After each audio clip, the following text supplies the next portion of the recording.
आज मृगशिरा कार्तिक के संदर्भ में नगर द्वय के सभी मछली मार्केटों में एक विशेष रौनक दिखाई पड़ी। यहाँ रामनगर मार्केट में मछली प्रेमियों की भीड़ उमड़ पड़ी। लोग मछली मार्केटों में प्रतिस्पर्धा के साथ खरीदारी करते उतरे। इतना ही नहीं, सड़कों के किनारे मछली विक्रेताओं के मछलियों की खरीदारी करने के लिए लोग कतारों में खड़े होकर अपने बारी की प्रतीक्षा करते दिखाई पड़े। इतना सब जोर शोर से कारोबार के चलते कहीं पर भी किसी ने कोरोना नियमों का पालन नहीं किया। लोगों ने पूरी लापरवाही करते हुए नियमों को ठेंगा दिखा दिया। मृगशिरा कार्तिक के पहले दिन अधिकांश क्षेत्रों में लोग अपनी वार्षिक मानसिकता एवं परंपरागत ढंग से मछलियों की खरीदारी करते हैं। इसी के तहत लोग अपने पूर्वजों द्वारा दिखाई गई परंपरा अनुसार आज के दिन अनिवार्य रूप से मछली का सेवन करते हैं। वास्तव में देखा जाए तो आज के दिन मछलियों की खरीदारी एवं सेवन करने का एक कारण है। वास्तविकता यह है कि मृगशिरा कार्तिक के दिन से पत्थरों में दरार डालने वाली गर्मियाँ कम होने लगती है। यहाँ से बारिशों का मौसम आरंभ होता है। शास्त्र अनुसार आज से आरंभ हुई यह मृगशिरा कार्तिक 15 दिनों तक रहती है। मृगशिरा कार्तिक के दौरान मछली खाने की यह परंपरा अपने पूर्वजों के काल से चली आ रही है। ग्रीष्मकाल के समाप्त होते ही मौसम में बदलाव आता है और वातावरण धीरे धीरे ठंडी की ओर बढ़ता जाता है। इतना ही नहीं, मानव शरीर का तापमान भी घटता जाता है। इस कारण लोग शरीर का तापमान बनाए रखने के उद्देश्य से इस दिन मछली खाते हैं। यह भी मान्यता है कि इस दिन मछली युक्त आहार लेने से हृदय संबंधी रोगों तथा अस्थमा पीड़ितों को भी कुछ राहत मिलती है। इतना ही नहीं, मृगशिरा कार्तिक से वर्षा काल आरंभ होने से इन बारिशों के मौसम में कई रोगों के फैलने का भी खतरा रहता है।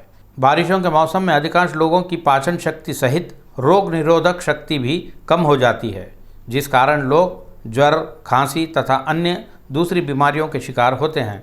इन रोगों से बचने के लिए ही मछलियों का सेवन किया जाता है। वहीं दूसरी ओर जो लोग शाकाहारी होते हैं वे भी इस दिन गुड़ में हींग लगाकर एक दवाई की गोली के रूप में खुराक लेते हैं। कुछ लोग इमली में हींग रखकर उसका भी सेवन करते हैं। जो भी हो, कुल मिलाकर लोग अपने शरीर की उष्णता वर्ष भर बनाए रखने के लिए इन प्राकृतिक एवं प्राचीन पद्धतियों को आज के दिन पालन करते हैं।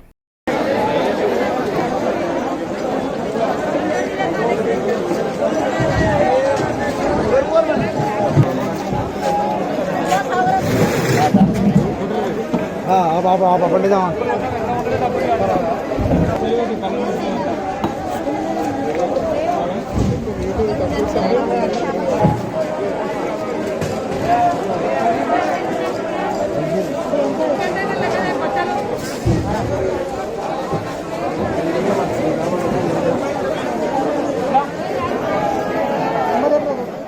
तेलंगाना युवा कांग्रेस के तत्वावधान में आज देश में बढ़ते पेट्रोल तथा डीजल के दामों के विरोध में बड़े पैमाने पर आंदोलन किया गया। कांग्रेस नगर शाखा अध्यक्ष शिवसेन रेड्डी के नेतृत्व में सैकड़ों युवा कांग्रेस के कार्यकर्ताओं ने गांधी भवन से नामपल्ली मुख्य सड़क मार्ग तक वाहनों को रस्सियों से खींचकर लाते हुए अपना विरोध जताया। युवा कांग्रेसी कार्यकर्ताओं द्वारा किए गए इस आंदोलन को रोकने का पुलिस ने भरसक प्रयास किया। इस बात को लेकर पुलिस तथा कांग्रेसी कार्यकर्ताओं के बीच बहस एवं झड़पें भी हुई।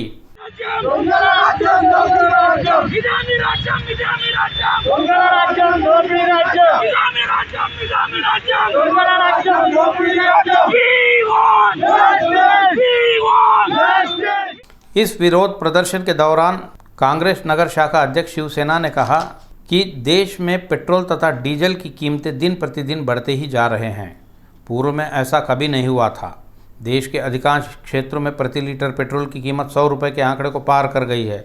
इसी संदर्भ में उन्होंने आगे यह भी बताया कि पेट्रोल डीजल के बढ़े हुए दामों का असर सभी प्रकार की खाद्य वस्तुओं पर भी पड़ रहा है। उन्होंने कहा कि कांग्रेस सरकार के शासनकाल में पेट्रोल की कीमतें कभी 60 रुपये की सीमा को नहीं लांघा था। आज भाजपा के 7 वर्षीय शासनकाल में पेट्रोल की कीमतें 100 रुपयों को पार कर गई है। उन्होंने सवाल करते हुए कहा कि क्या यही शासन है देश तथा धर्म के लिए। शिवसेना ने कहा कि जब तक पेट्रोल डीजल के दाम नहीं घटेंगे तब तक उनका यह आंदोलन जारी रहेगा।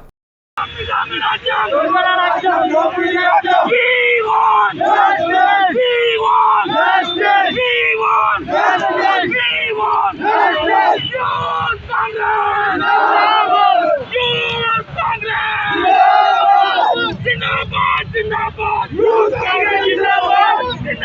जिंदाबाद यूथ कांग्रेस जिंदाबाद इधर राज्यम दंगराज्यम लोपी राज्यम मोदी तेरी तानाशाही नहीं चलेगी नहीं चलेगी मोदी तेरी तानाशाही नहीं चलेगी नहीं चलेगी। जुबली हिल्स क्षेत्र के विधायक माघंटी गोपीनाथ ने आज बोराबंडा क्षेत्र का दौरा किया। इस मौके पर उन्होंने राज्य सरकार की कल्याणकारी योजना कल्याण लक्ष्मी तथा शादी मुबारक के चेक क्षेत्र के लाभार्थियों में बांटे। बोराबंडा साइट 1 के तुर्रेबाज खां कम्युनिटी हॉल में विधायक माघंटी गोपीनाथ ने कल्याण लक्ष्मी शादी मुबारक योजना के चेकों का वितरण किया। उन्होंने इस अवसर पर 104 लाभार्थियों में 1,04,12,064 रुपयों के चेक वितरित किए। इसी प्रकार उन्होंने और 5 लाभार्थियों को मुख्यमंत्री राहत सहायता कोष से संबंधी 75,500 रुपये के 5 चेक प्रदान किए। इस अवसर पर पूर्व उप मेयर बाबा फसीउद्दीन सहित टीआरएस के अन्य नेता उपस्थित थे।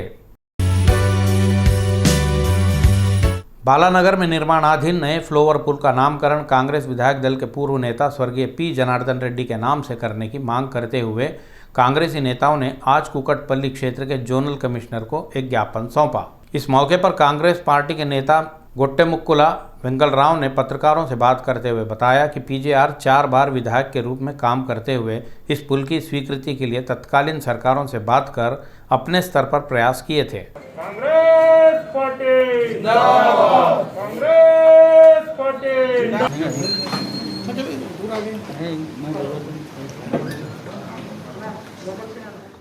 उन्होंने बताया कि बालानगर में एक लंबे समय से ट्रैफिक की समस्या चली आ रही है। इस पुल के निर्माण से आम यातायात को काफ़ी राहत मिलेगी। यह बात कहने वाले नेता पीजेआर ही थे। यह पुल उन्हीं के प्रयासों का प्रमाण है। इस कारण इस पुल का नामकरण पीजेआर के नाम पर ही रखा जाए। జోనల్ కమిషనర్ గారు కావడం జరిగింది। ఏదైతే బాలనగర్లో బ్రిడ్జ్ అయితే ఇప్పుడు కంప్లీట్గా వస్తుందో మరి ఆ బ్రిడ్జ్ గతంలో పి జనార్దన్ రెడ్డి గారు 4 పర్యాలు ఇక్కడ ఎమ్మెల్యేగా పనిచేశారు। మరి ఆయన కృషి ఆ రోజున తెలుగుదేశం గవర్నమెంట్ ఉన్నా కాంగ్రెస్ గవర్నమెంట్ ఉన్నా ఆయన ఒక టర్మ్ ఓడిపోయినా అక్కడ బ్రిడ్జ్ కావడానికి ఆయన ఎంతో ఆ రోజు కృషి చేయడం జరిగింది। ఎందుకంటే హెచ్ఎంటీ ఆ ఏరియాలంతా ఇండస్ట్రీ కార్మికులు ఎక్కువ తిరిగే ఏరియా, ఆ రోడ్డు సాయంత్రానికి జామ్ అవుతుండే, సాయంత్రానికి టైంకు ఇండ్లకు కార్మికులకు ఎంతో యాతన ఆ రోడ్డు ఉండే తప్ప ఆ బ్రిడ్జ్ ఇచ్చేయడానికి ఆ బ్రిడ్జ్ కట్టాలనే డిమాండ్ పి జనార్దన్ రెడ్డి గారికి ఉండే। कोविड टीकाकरण को लेकर केंद्र सरकार द्वारा किए गए निर्णय पर वाईएस शर्मिला ने अपनी प्रतिक्रिया दी है। इस विषय में एक समाचार पत्र में प्रकाशित ब्यौरे को उन्होंने ट्वीट किया है। इस संदर्भ में प्रधानमंत्री नरेंद्र मोदी द्वारा कही गई बात पर कि 18 वर्ष से अधिक की उम्र वाले सभी को टीका लगाने की जिम्मेदारी केंद्र सरकार ही लेगी। इस बात पर वाईएस शर्मिला ने कहा कि मोदी जी देर से ही सही सभी को मुफ्त में टीका लगाने की बात किए हैं। यह संतोष एवं प्रशंसा की बात है। शर्मिला ने कहा कि केंद्र एवं राज्य सरकारें एक दूसरे की आलोचनाओं को त्याग कर तीसरी लहर आने के पूर्व ही सभी को टीका लगा देना चाहिए। उन्होंने कहा कि जिस गति से चुनाव कराए गए उसी गति से वैक्सीन लगाने का कार्य भी पूरा किया जाए तो जनता के हित में होगा। नगर के पुराने शहर स्थित डबीरपुरा पुलिस थाना परिधि में हुई स्ट्रीट फाइट की घटना में घायल हुए अदनान नामक युवक की एक निजी अस्पताल में उपचार के दौरान मौत हो गई। कल देर रात हुई स्ट्रीट फाइट में अदनान गंभीर रूप से घायल हो गया था।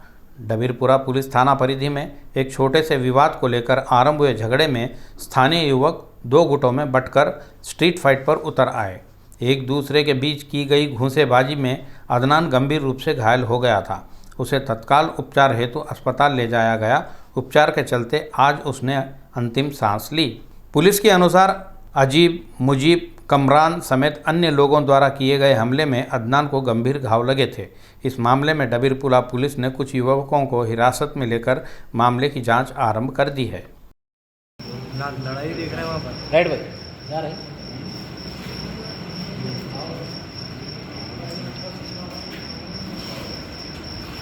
एक दो वो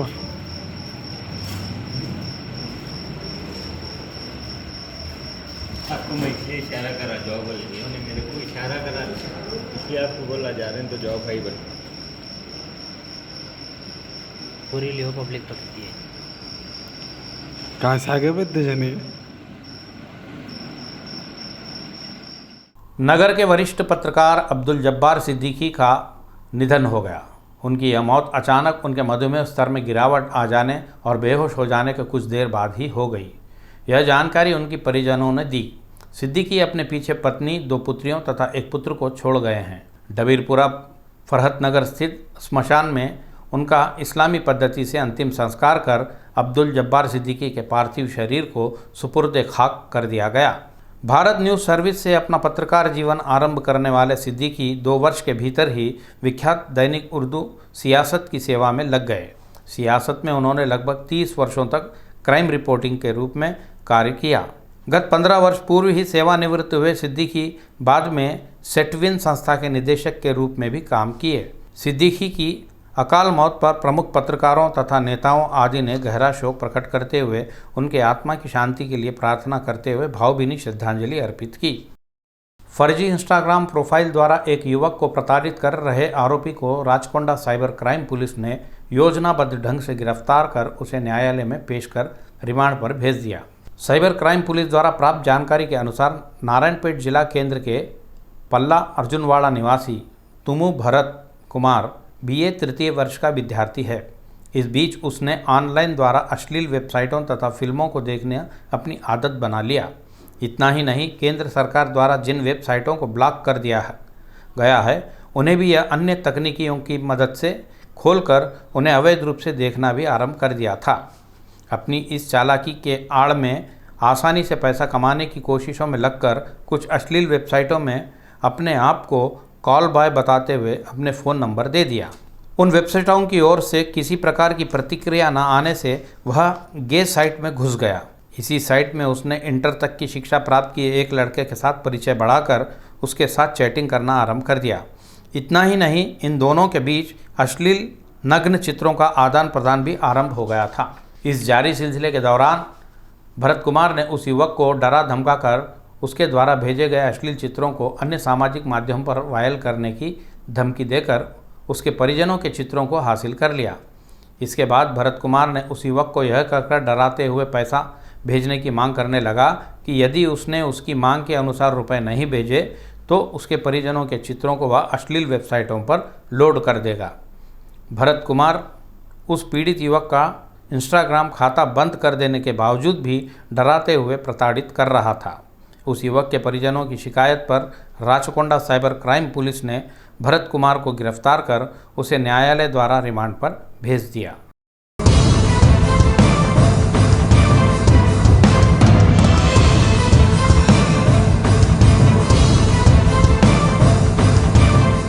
किम्स अस्पताल से संबद्ध फिजियोथेरेपिस्ट की एक सड़क हादसे में मौत हो गई। यह दर्दनाक घटना आज शिवाजी पुल के समीप घटी। शिवाजी नामक फिजियोथेरेपिस्ट किम्स अस्पताल से चलकर अपने घर की ओर अपने दुपहिया वाहन पर आ रहा था। उसके वाहन के संतुलन खो देने से वह सड़क पर गिर पड़ा। उसी समय उसी रास्ते से गुजर रही RTC बस के पिछले पहिए में उसका सिर से चले जाने के कारण वह गंभीर रूप से घायल हो गया। स्थानीय उपस्थित लोगों ने उसे देख 108 की मदद से उसे अस्पताल भेज दिया। चिकित्सकों ने बताया कि घटनास्थल पर ही उसकी स्थिति गंभीर हो जाने के कारण उसकी मौत हो गई है। पुलिस मामले की जांच कर रही है। कोविड के शिकार लोगों की BLR ट्रस्ट हर संभव मदद कर रहा है। ट्रस्ट घरों पर आइसोलेशन में रहते हुए उपचार करवा रहे रोगियों की ऑक्सीजन की मात्रा न गिरे, इसलिए उन्हें ट्रस्ट ऑक्सीजन सिलेंडर मुहैया कराते हुए उनका सहयोग कर रहा है। एल्लारेड्डीगुड़ा निवासी सूर्यकला गत कुछ दिनों से कोविड की शिकार होकर उपचार के बाद कल रात अस्पताल से छुट्टी पाकर अपने घर आई थी। उन्हें अचानक ऑक्सीजन की ज़रूरत आन पड़ी। इस महिला की स्थिति की जानकारी मिलते ही TRS नेता व BLR ट्रस्ट के चेयरमैन भंडारी लक्ष्मा रेड्डी ने तत्काल प्रतिक्रिया देते हुए सूर्यकला के लिए भैरी नवीन गौड़ द्वारा ऑक्सीजन सिलेंडर उपलब्ध कराया, जिससे वह महिला की हालत में सुधार आ गया। चंपापेट निवासी मैकेनिक सतीश गौड़ गत 25 दिन पूर्व बैरामलगुड़ा स्थित अवेर ग्लोबल अस्पताल में उपचार हेतु भर्ती हुआ था। उसके उपचार का बिल 19 लाख रुपए हुआ, जिसमें से उसके परिजनों ने अस्पताल में 13,50,000 रुपयों का भुगतान भी कर दिया। आज उपचार के चलते सतीश गौड़ ने अंतिम सांस ली। उसके परिजनों का आरोप है कि डॉक्टर की लापरवाहियों तथा सही ढंग से उसका उपचार न करने से ही उसकी मौत हुई है। उन्होंने सरकार से मांग की कि बिलों के रूप में भारी रकम वसूल कर भी रोगी की रक्षा न करने वाले ऐसे अस्पतालों के खिलाफ कार्रवाई की जाए। उन्होंने इस अस्पताल के खिलाफ भी सख्त कार्रवाई करने की मांग की। గ్లోబల్ హాస్పిటల్ సతీష్ గౌడ్ మా మెకానిక్ మా సోదరుడు దాదాపు 28 రోజుల కింద కరోనా సింటమ్ ఉందని దీంట్లో అడ్మిట్ చేస్తే ఫస్ట్ మనతో కట్టించుకుంది 5 lakhs రూపీస్. ఈ రోజుకు ఇప్పటివరకు అయ్యింది వీళ్ళు కట్టించుకున్నది మొత్తం 16 లక్షల చిల్లర. బయట ఇంజక్షన్లు మా వాళ్ళతో తెప్పించారు, మొత్తం 4 లక్షల రూపాయలు కదా ఇంజక్షన్లకు అయినాయి. వీళ్ళు ఇచ్చే ఇంజక్షన్ వల్ల మంచిగా ఉన్న అబ్బాయి ఆల్రెడీ 5 రోజుల తర్వాత రికవర్ అయ్యిండు. వీళ్ళ వల్లనే ఆ అబ్బాయి చనిపోయింది. ఆ అబ్బాయికి అప్పులు కట్టుకొని ఒక ఇల్లు అమ్ముకొని తెచ్చుకున్న పైసలు ఇప్పుడు అప్పులు అయినాయి. బాడీని ఇమ్మంటే 6 లక్షల రూపాయలు కట్టమంటున్నారు. మీదికేని వీళ్ళు చేసే దౌర్జన్యం ఎట్లుందంటే ఏం చేస్తారు చేసుకునే టైప్ మాట్లాడుకోమంటున్నారు.